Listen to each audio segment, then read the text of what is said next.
Ushkash Kusmash. You gave me the Ushkash Muaf, the Shmushmash. Diddy. Yeah, son. You know what I mean? You know what I mean? You gave me the Ushkash Muash. I love it, yo.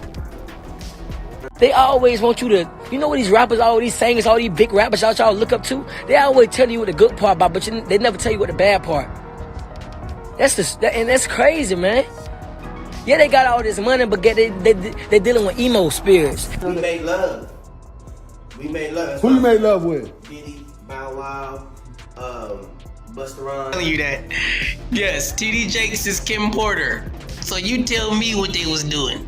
I'm not going to express how I feel about that because I don't. Panda is a secret code for a certain thing, and so when it comes down to that certain thing,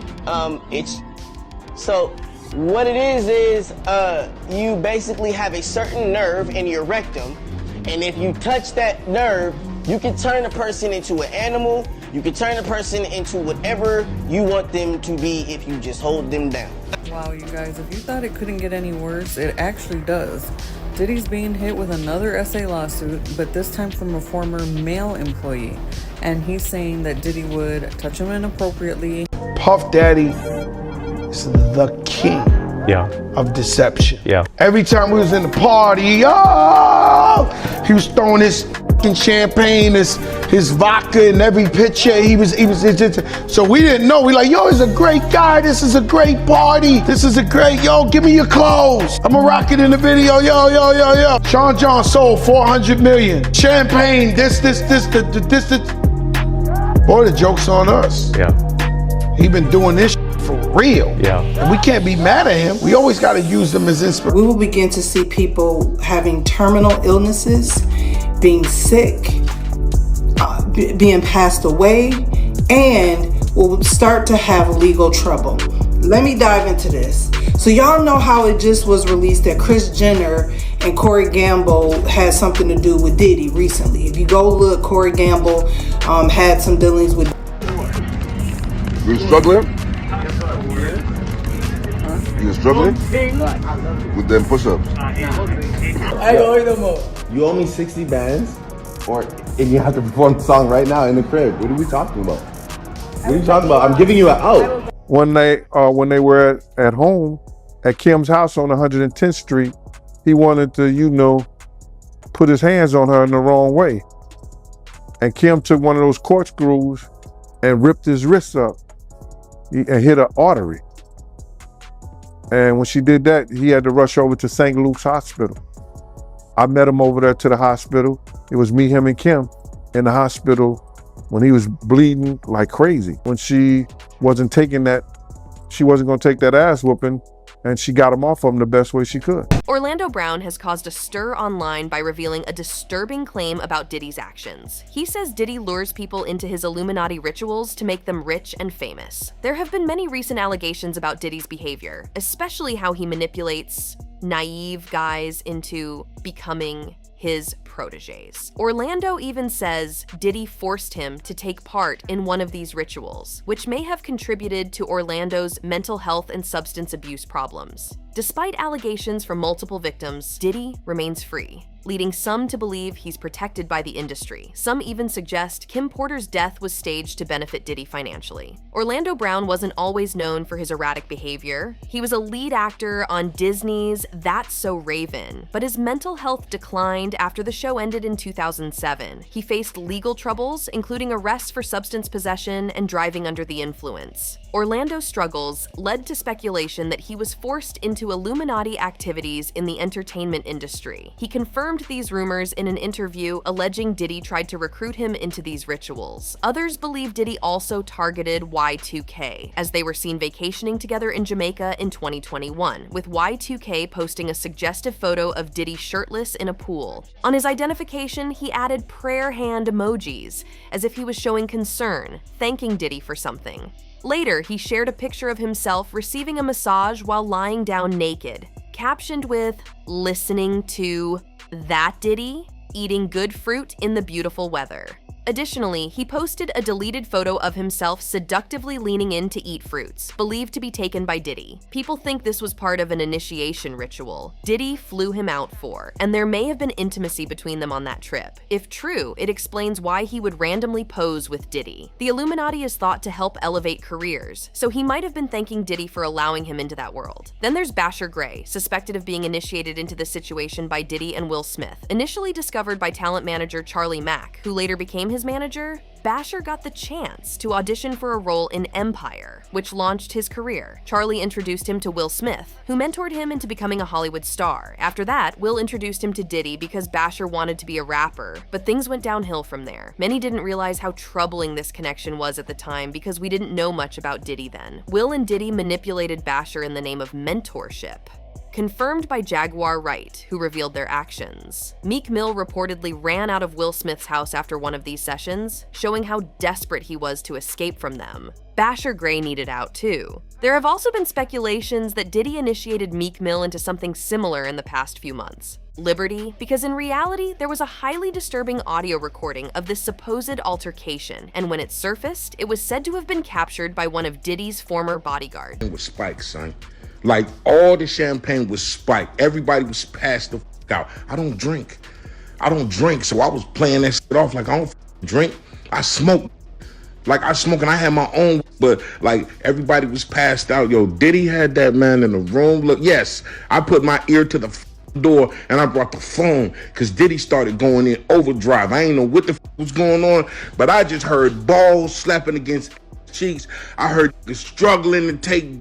I heard being like, yeah, daddy, like when he started all that daddy this and daddy that, and then I heard some hollering and struggling, like, yeah, I kept the phone there and I recorded all this because I was like, this Diddy bitch. Everybody kind of knew back in the day that Meek Mills and Puff was a little too friendly. Anytime two rappers or two people in the industry come dressed up alike on more than one occasion. Champagne was spiked, son.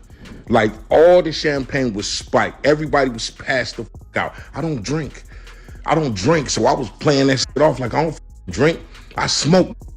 Like, I smoke and I had my own, but like, everybody was passed out. Yo, Diddy had that man in the room. Look, yes, I put my ear to the door and I brought the phone because Diddy started going in overdrive. I ain't know what the was going on, but I just heard balls slapping against cheeks.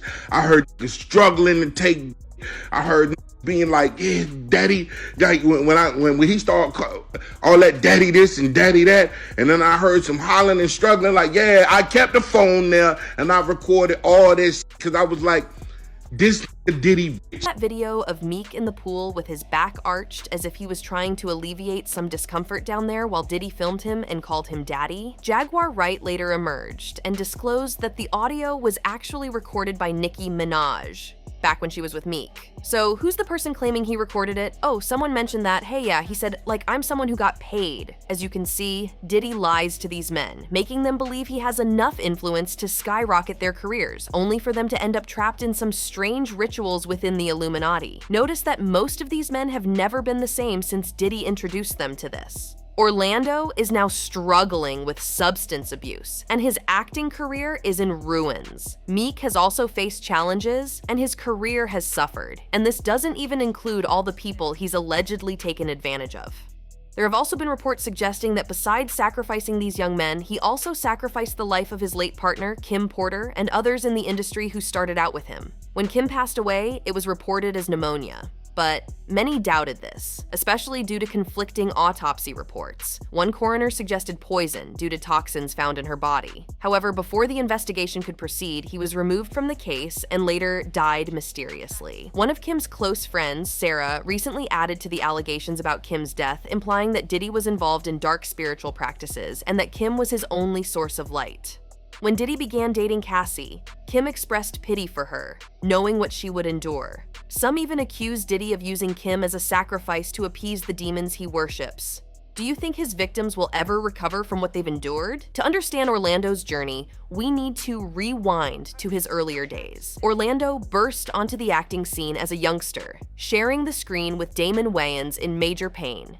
Fast forward to the early 2000s, and Orlando was a Disney Channel stalwart, balancing roles on The Proud Family, Fillmore, and the beloved That's So Raven. The latter show was a smash hit, setting a Disney Channel milestone by reaching over 100 episodes. However, as the young cast matured, Disney opted to end the show in November 2007, a decision that seemed to herald a downturn in Orlando's fortunes. Orlando's transition from Disney darling to his subsequent struggles underscores a narrative familiar to many African-American child stars: the challenge of navigating fame, identity, and growth within an industry that's often unforgiving.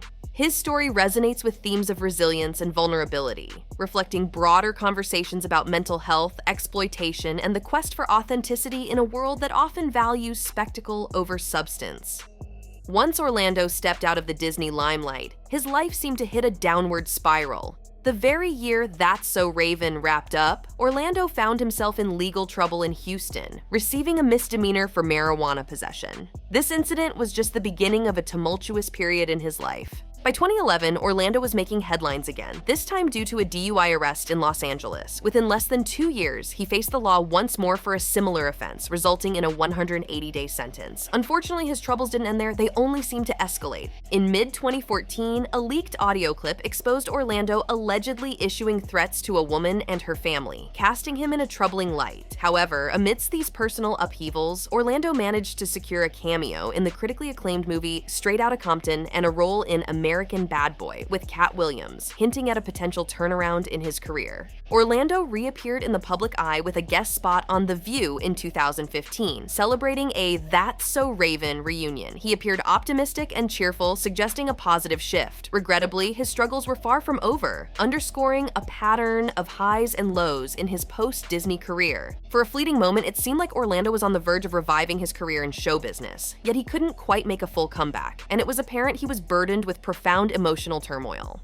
Beyond his battles with addiction, it appeared there were deeper issues at play, and regrettably, the support system he desperately needed seemed out of reach. His relatives attempted an intervention, pushing him toward rehabilitation, yet Orlando exited the program merely a week later. Subsequently, a troubling video emerged, depicting Orlando wandering the streets without shoes, gripping a wine box. During this time, alarming reports claimed that Orlando was not just without a home, but was also deeply entrenched in his addiction struggles. Observing this decline was particularly poignant for those who fondly remembered him as the endearing Eddie from That's So Raven. The pressing question remains: how did Orlando find himself in such dire straits? The story takes a more sinister turn here. In recent years, Orlando has been featured in a string of viral interviews, where he's disclosed startling claims regarding alleged clandestine activities and influential figures exploiting their power within the entertainment sector. Look, this is what's happening, and that's what's going on. There's so much out there that can break you down, man. It's heartbreaking, bro. Families are being torn apart, children are getting lost. And it's just a cycle of tragedy after tragedy. So much has gone down. Orlando then unexpectedly mentioned Diddy, alleging Diddy hit him with that squash. MH, I mean, come on, Diddy, you hit me with that OAsh smash. You hit me with that USK, the SM smash. D, yeah, esh, for real, you hit me with that USKH. I'm all about it, yo, I'm all about it. You hit me with that. In a separate dialogue with Cam Capone News, Orlando delved into the Balenciaga controversy and its contentious campaign, hinting at supposed cryptic messages conveyed through those panda images. Have y'all heard about Panda? Just like I was breaking it down, P-Panda? So here's the thing. Panda stands for something deeper, a coded message for something specific, right? And when you get to the heart of that matter, it's like this. There's a particular nerve in your rectum, right? And if that nerve gets triggered, you can transform a person, you can morph them into any creature, turn them into whatever you aim for just by pinning them down.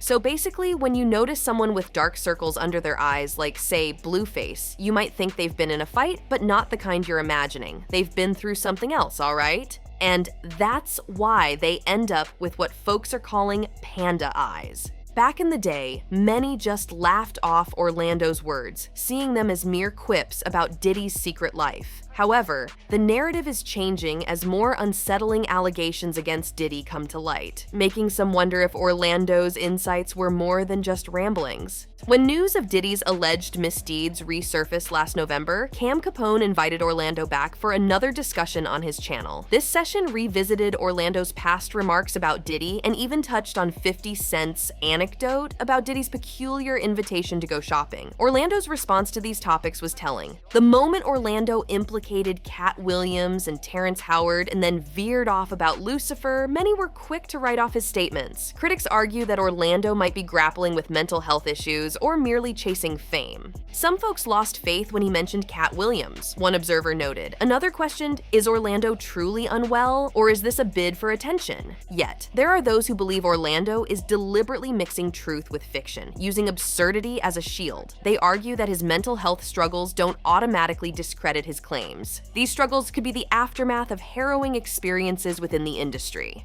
There's nothing more perilous than a person with nothing left to lose. Orlando fits that bill, one commenter reflected. Another argued, being unwell doesn't invalidate his truth. Focusing solely on his health to undermine his credibility is a form of gaslighting, a distraction, a way to deflect. It's not about who he's been with, it's about whether he's speaking truth. May God watch over his mind and spirit. What's your perspective on Orlando's recent explosive revelations? Do you see any veracity in his allegations against these entertainment moguls? Share your thoughts below, and don't forget to check out the following video for more insights.